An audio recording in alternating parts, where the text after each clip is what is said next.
passionate fitness instructor. Today we're going to talk about the one sentence business, aka the elevator pitch. If you're in the marketing or business world, you've probably heard of the elevator pitch. This is a one sentence way to describe your business to other people. Now, the reason that we need to describe this in one sentence instead of like a whole paragraph or a beautiful story is that we need it to be easy to remember for you. Because you won't always have the time to tell people and to explain to people everything that you do and all the wonderful benefits that they get when they work with you. You'll probably just get like a 5-second, hey, what is it that you do? And you have 5 seconds to answer that question. So we want to make sure that you're answering that question with passion and purpose. We also want to make it easy for them to remember what is it that you do. Because if it's easy for them to remember what you do, it's also easy for them to refer you and recommend you to the right people. If they can't figure out who you help, if they can't figure out how you help them, then they won't be able to spread the word and they won't be able to do word of mouth. Word of mouth is still one of the strongest way to market your products and services. But the key to having good word of mouth is to have a clear purpose of who you help and how you help them.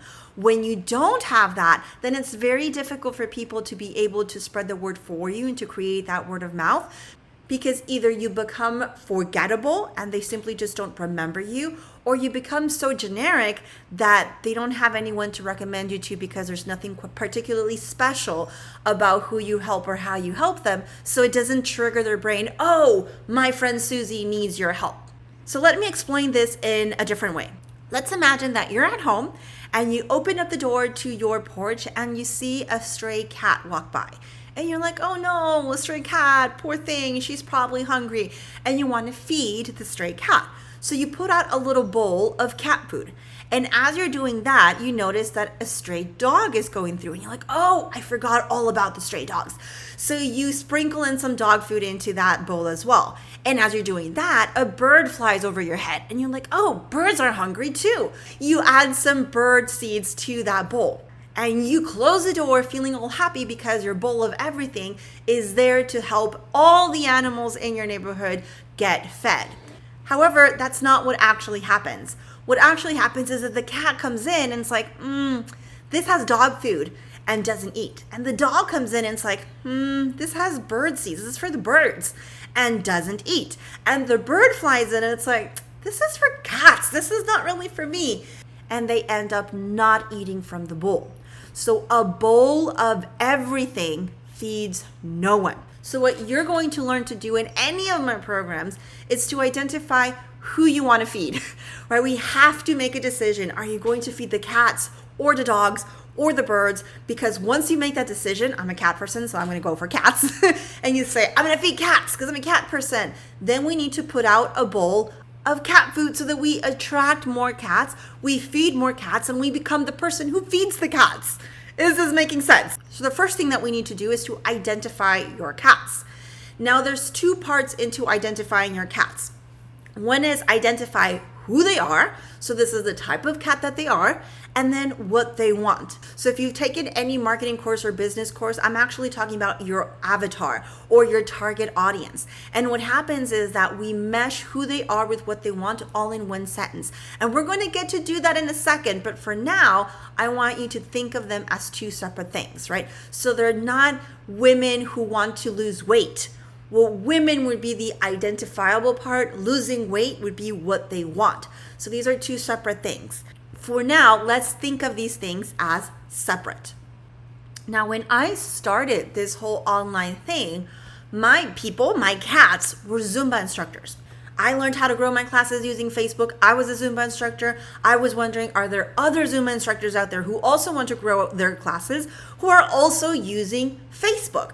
So my cats were other fitness instructors who used Facebook. So some questions that you can ask yourself is, who are you attracting right now? And can you categorize them? Can you identify who they are? But for this, we want to stick to a 50-50 rule. That means that you want to pick whoever is 50% of the majority of the people that you attract. So if the majority of your fitness classes are attended by women, then for this exercise, we're going to say women. If you have the occasional guy go to your class, that's cool. I would call them squirrels. You're the cat person, and here comes the squirrel, and the squirrel is like, hey, you're doing a Zumba class. Can I take the Zumba class? And you're going to say, yes. This is really for cats, but do you mind that you're surrounded by cats? And the squirrel is like, I don't care. Okay, fine. Sure, you can take the class, right? So it doesn't mean that you're going to reject people. Everyone is welcome to your boot camp. Everyone is welcome to your classes. But it does mean that when it comes to the marketing, to spreading the word, we're going to spread the word to the cats only. Dogs and squirrels and birds are still welcome, but this is a class, a boot camp for cats. So in your case, who's the majority of your people attending the classes? Is the majority of them men? Is it the majority of them women? Is the majority of them in their 30s or in their 60s? Now, of course, if the majority of your students are in their 30s and you have the occasional senior or the occasional college kid, that's great. They're squirrels. They're not your cats. Okay, so figure out who your cats are. Taking that a little bit further, you can define their family life, right? Are they married? Are they single? Are they parents? Are they young parents? Are they parents to teenagers, to adults? Are they retired? Do they work part-time? Do they work full-time? Do they work in the mornings? Are they mainly freelancers, right? What is the common thread? Not what everyone does, but what the majority of them do when it comes to their family and work life, and possibly something that makes them stand out. Right? In my case, something that makes my group fitness people stand out is the fact that they're on Facebook, right? I'm not looking to attract the fitness instructors who are on Instagram. I'm looking to attract the fitness instructors who are already using the Facebook platform. That makes them unique. And with 2.9 billion accounts, there's a lot of fitness instructors who are using Facebook. Keep in mind that when you're identifying who your cats are, you want to stick to facts. They are cats. They are black cats, and they are hungry cats. There we go, okay? It's not about what they want or what they don't want. They want to lose weight. They want to burn calories. They want a fun workout. They want to stay active. Anything that starts with the sentence, I want, we're not concerned with right now because that's not a fact. You don't know if that's something that they want unless you have a conversation with them. But ultimately, you want to be able to identify your cats in 2 to 3 words. Now, if you're already teaching classes, you can base this exercise on the people that are already going to your classes. If you already have a boot camp or you're selling something that's higher end and you want to continue attracting that type of people, then use this exercise for that. If you're brand new and you're not teaching any classes, you're launching your boot camp for the very first time, you have no idea who to attract, then you get to choose who do you want to work with. And these are people that make you get excited about helping them achieve a goal.